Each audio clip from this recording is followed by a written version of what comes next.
ભારત 433 કરોડના ખર્ચે ભૂટાન સાથે 2 ક્રોસ બોર્ડર રેલ લિંક બનાવશે.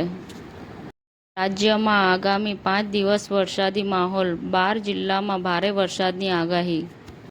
ધીલ્લોન ફ્રેઇટ કેરિયર લિમિટેડ 10.8 કરોડનું આઈપીઓ 29 સપ્ટેમ્બરથી લાવશે. અમદાવાદ શોપિંગ ફેસ્ટિવલ 2025 આગામી 5મી ડિસેમ્બરથી 16 જાન્યુઆરી 2026 સુધી યોજાશે. આશ્વ જ્વેલરી હાઉસ નોરતા નગરીમાં કીર્તિદાન ગઢવીના ગરબા માટે ખેલૈયાઓમાં અનેરો ઉત્સાહ જોવા મળ્યો. ફોરેવર માર્ક ડાયમંડ જ્વેલરી ભારતમાં લોન્ચ કરવામાં આવી.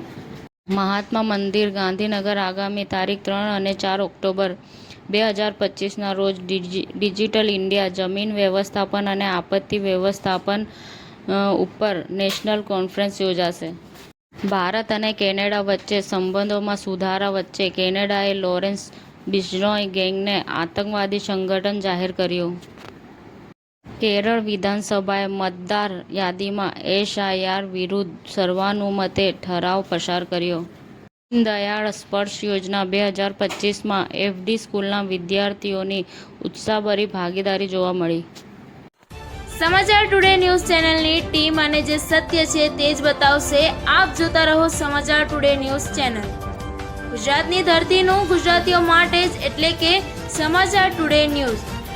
અમારી સમાચાર ટુડે ન્યૂઝ ચેનલને લાઇક કરો, શેર કરો અને સબસ્ક્રાઇબ કરો અને જોડાયા રહો સમાચાર ટુડે ન્યૂઝ ચેનલ સાથે.